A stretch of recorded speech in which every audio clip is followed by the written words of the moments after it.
మన చిన్నప్పుడు పల్లెటూరులో దొరికిన పాలు ఇప్పుడు సిటీలో దొరకటం లేదు. మా ఇంట్లో దీని గురించి మాట్లాడుకుంటున్నప్పుడు కంట్రీ డిలైట్ గురించి తెలిసి ఉన్నత ప్రమాణాలు ఉన్న ల్యాబ్స్ లో టెస్ట్ చేయించి రోజు రిపోర్ట్స్ ని యాప్ లో అప్డేట్ చేస్తారు. వాళ్ళ విధానాలు చూసి సంతృప్తి చెంది ఇలా రికమెండ్ చేస్తున్నాను. ఇప్పుడే కంట్రీ డిలైట్ యాప్ ని డౌన్లోడ్ చేసుకోండి. Download the country delight app now.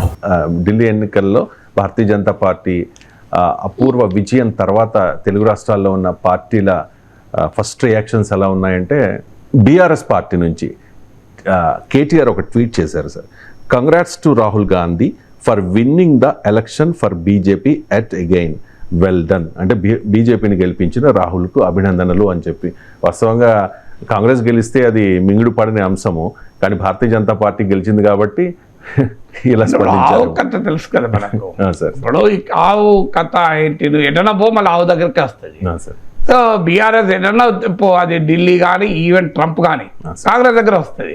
ఎందుకంటే బీఆర్ఎస్ ప్రత్యర్థి కాంగ్రెస్ కనుక సహజంగానే కాంగ్రెస్ పార్టీని దెబ్బతీయడం అనేది, కాంగ్రెస్ పార్టీ బీఆర్ఎస్ ఓడించి గెలిచింది కనుక కాంగ్రెస్ పార్టీ దయనీయ పరిస్థితిని ప్రొజెక్ట్ చేయడం అనేది కేటీఆర్కు బీఆర్ఎస్కి అవసరం కనుక ఆ రకమైన వ్యంగ్య వ్యాఖ్య చేస్తాడు. ఒకటి, చదువుతోనే సమాజంలో మార్పు సాధ్యమని నమ్మిన వ్యక్తి, మారుమూల గ్రామంలో పుట్టి వేలాది మందిని మేధావులుగా తీర్చిదిద్దిన విద్యావేత్త, మనలో ఒక్కడు మల్క కొమురయ్యకు టీచర్స్ ఎమ్మెల్సీ ఎన్నికల్లో మొదటి ప్రాధాన్యతగా ఓటేద్దాం, గెలిపిద్దాం. రెండు, బీజేపీ గెలవడానికి ఎవరు కారణము, బీజేపీ గెలవడానికి బీజేపీ ఫ్యాక్టర్ను విషయంలో చూడు, ప్రాంతీయ పార్టీలే బీజేపీని ఓడించగలుగుతాయి తప్ప కాంగ్రెస్కు చేత కాదు అని చెప్పడం ద్వారా యాంటీ బీజేపీ పొలిటికల్ స్పేస్లో స్థానం కల్పించుకోవడం. అందువల్ల మీకు దేశవ్యాప్తంగా కూడా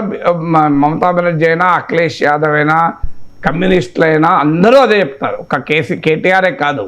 ఎందుకు, కాంగ్రెస్ ఉన్న చోట బీజేపీ గెలుస్తుంది, కాంగ్రెస్ బలహీనతల వల్లే బీజేపీ గెలుస్తుంది. కానీ అక్కడ ఓడిపోయింది కాంగ్రెస్ కాదు, మనకు అర్థం కావాల్సింది.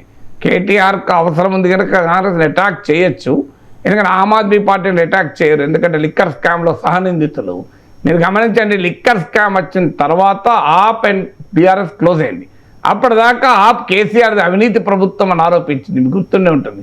ఆప్ నాయకులు ఇక్కడికి వచ్చి అవినీతి ప్రభుత్వము కేసీఆర్ అని తిట్టారు. కానీ లిక్కర్ స్కామ్ ఎప్పుడైతే వచ్చిందో అలా మిత్రపక్షాలు అయ్యారు. ఎంత మిత్రపక్షాలు అయ్యారంటే, ఖమ్మంలో జరిగిన మీటింగ్కు భగవత్ మాన్ అండ్ అరవింద్ కేజ్రీవాల్ కూడా వచ్చారు.